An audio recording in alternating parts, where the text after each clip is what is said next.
So ఇక మీరు ప్రచారం మొదలు పెట్టిన తర్వాత ఇక్కడ నియోజకవర్గంలో ఎక్కువగా వినిపిస్తుంది ఏంటంటే ఆల్మోస్ట్ బీజేపీ గెలవబోతోందనే జనాల్లో టాక్ వచ్చేసింది. అది కేవలం మీ వల్ల ఎమ్మెల్యేగా పోటీ చేస్తున్నారు కాబట్టి వచ్చింది అని. బీజేపీ ఏపీకి ఏం చేసింది అంటే ఏం చెప్తారు మీరు? యాక్చువల్గా ఇంకా ప్రచారం స్టార్ట్ చేయలేదమ్మా. నేను అసలు వెళ్తున్నారు కదా 15 days నుంచి. అవగాహన చేసుకుంటున్నాను అసలు డివిజన్లు ఎక్కడెక్కడ ఉన్నాయి ఏమిటి అనేది. ప్రచారం అనేది ఇంకొక 3 daysలో డివిజన్స్ అన్ని టచ్ చేయడం అయిపోద్ది.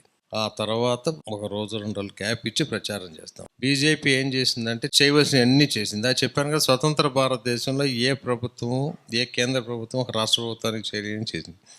మొన్న 5 yearsలో రాష్ట్ర ప్రభుత్వం అసమర్థత మూలాన అక్కడి నుంచి చేయించుకోలేకపోయారు. కానీ ఇప్పుడు మన భారత రాజ్యాంగం ప్రకారం కేంద్ర ప్రభుత్వం ఒక రాష్ట్రానికి ఎక్కువ చేసేది ఉండదు, తక్కువ చేసేది ఉండదు. ఫైనాన్స్ కమిషన్ ప్రకారం 42% డెవల్యూషన్ రెగ్యులర్గా వస్తారు. ప్రాజెక్ట్స్ అంటే వైబుల్గా ఉన్న ప్రాజెక్ట్స్ మనం తీసుకెళ్లి సెంట్రల్ గవర్నమెంట్లో అప్రూవల్ చేయించుకోవాలి. టీపీఆర్ మనం ఇండస్ట్రీ పెట్టాలి అని అంటే డీటెయిల్ ప్రాజెక్ట్ రిపోర్ట్ చేయించుకుంటాం, అన్ని పర్మిషన్స్ తీసుకొని బ్యాంక్ 30 రూపాయలు పెడతాం, 70 రూపాయలు అప్పు ఇవ్వండి. అది చేసిన వాడే లేదు. రేపు ఎన్డీఏ గవర్నమెంట్ అక్కడ వచ్చి ఇక్కడ వస్తుంది కాబట్టి ఇప్పుడు మళ్ళీ ఉరుకులు వరకు ఇచ్చే పని మీద మనం ఉండొచ్చు.